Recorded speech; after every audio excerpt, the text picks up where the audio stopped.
Hello, my name is Ben Blackwell. I work here at Third Man Records, handling all things vinyl and house cleaning. With me is Jack White. He also works here at Third Man Records, not as much in the house cleaning. We're here today to talk about Lazaretto, his upcoming LP, and all the kind of tricks and chicanery that we have hidden inside of it. Jack, why don't you tell me about the original idea behind what I think you're calling the Ultra LP? Yeah, while we were mixing the record, I started to get ideas about the design of the LP and what we could do differently that hadn't been done before. And we've put them through our whole creative hive here and talked to the pressing plant to see what things we could get away with and what we could try to pull off. And we've pulled off a lot of interesting ideas, all contained in this one LP we're going to call the Ultra LP. So to start side one, where are we going to put the needle down? Well, any average myrmidon would pick the needle up and start it here at the edge of the record on the outside and just sit down and hope for the best. That's not what we're doing here. But not with this Ultra LP. You begin side A on the inside of the record and it plays outwards. This isn't the first time this has been done with vinyl, but this is a very unique feature, and it contains something at the end which we don't think has been done, and it's a locked groove on the outside edge of the record that continuously plays over and over again. Sgt. Pepper, for example, is a famous locked groove on the inside of side B, I think. Yeah. And this has a locked groove on the outside of side A. Side A. So as I drop the needle here at the outermost edge of side A, what we'll hear is the last song on side A, as it ends, trail into a locked groove that will repeat infinitely.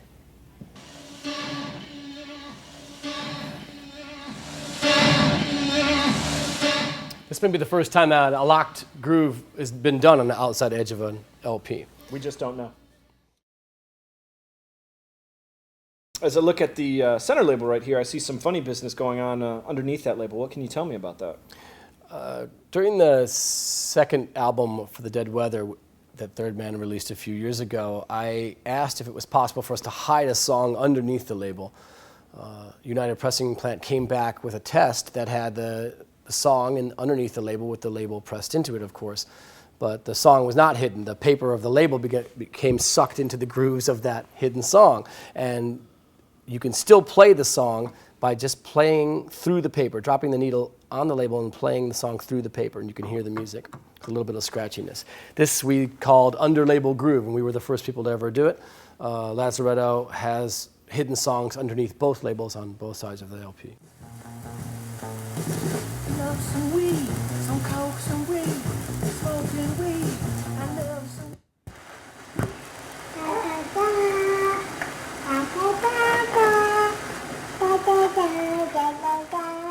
The cool thing about the under-label grooves on both side A and side B, on side A, the under-label grooves are at 78 RPM, and on side B, the under-label grooves are at 45 RPM, leaving this as an LP that has 3 different speeds on it, something that we're pretty sure has not been done before. Mm-hmm. Of course, there's no knowing unless you go through every record ever made.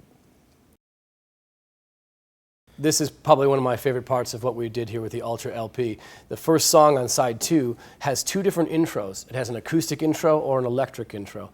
And wherever you drop the needle, those side-by-side grooves, you're going to hear either the acoustic or the electric version of the song. This is the electric intro of the song. And we should be able to pick the needle up and just drop it and hear the acoustic version if we get lucky. There we go. Here's the acoustic version.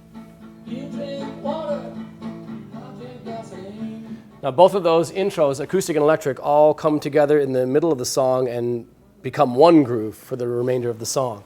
This is something that's never been done before. The band Tool did a similar thing with their first album with 2 concurrent grooves merging together, but that was through different songs. That wasn't the actual same song. The fact that Lazaretto here has a different acoustic and a different electric intro for the same song is, again, the first time that this has ever been done in the world of vinyl manufacturing. Side A of Lazaretto is your standard shiny, brand new virgin vinyl appearance. Side B is a matte, flat, black finish developed in conjunction with George Ingram at Nashville Record Productions. This looks more like a brand new 78 may have looked in 1978. This is the first record that we are aware of that has had a flat finish and a shiny finish. The edge of this record is also a flat die edge. One last very impressive thing I would say is in the dead wax of the A side, we've got about a 1-inch band there. Why don't you describe what we've got in this 1-inch band here? This is a really beautiful component to the Ultra LP. Dean Blackwood of Revenant Records was searching for new ideas for our Paramount Volume 2 collection, and he came across artist Tristan Duke, who was doing incredible etchings into metal discs and creating floating holograms. And one thing led to another. We thought this was an appropriate component to try to put into the Ultra LP since we had so much else going on here. What if we could make that happen here? And this is for the first time ever in vinyl. We have a floating hologram of an angel, both right side up and upside down, floating above the record if you look at it at the right angle. And a very cool thing about this as well is that the whole etching process, while you may think it would involve lasers and computers and all that stuff, was actually all done by hand. Tristan Duke, just using his tools, etching into the metal parts of the production masters, was able to get this wonderful floating angel, which is in connection with the angels on the front cover, wouldn't you say, Jack? We had a lot of choices of what would be the first hologram to be on a record, and we figured an angel would be a good place to start. An angel or nothing Since else? it's also a good place to end. It is.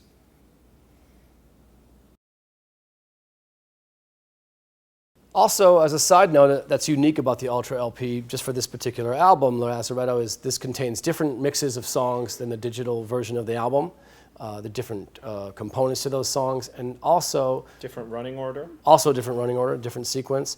And also, Bob Ludwig, who mastered this album, mastered the vinyl without any compression. It's analog to analog mastered, tape to tape, without any use of compression, while the digital version of Lazaretto contains standard compression without clipping. We should point out, though, that you don't need a slide rule and a compass to enjoy this record at all. As complicated as we're making it sound, there's all these hidden beautiful things in there, but you can just put this record out and play it normally at 33 1/3, except just to put the needle at the beginning of side A in the center. For all of you Vault subscribers who've already pre-purchased this record, don't fret. Everything that we've displayed here, from the inside out grooves to the hidden tracks, everything will be on the standard version, will also be on the Vault version. Nothing will be lost between the two. And if your turntable doesn't work, that's okay too. Each copy comes with a free MP3 download code, so there's no reason to complain about anything ever again. I think a good point to see us out here is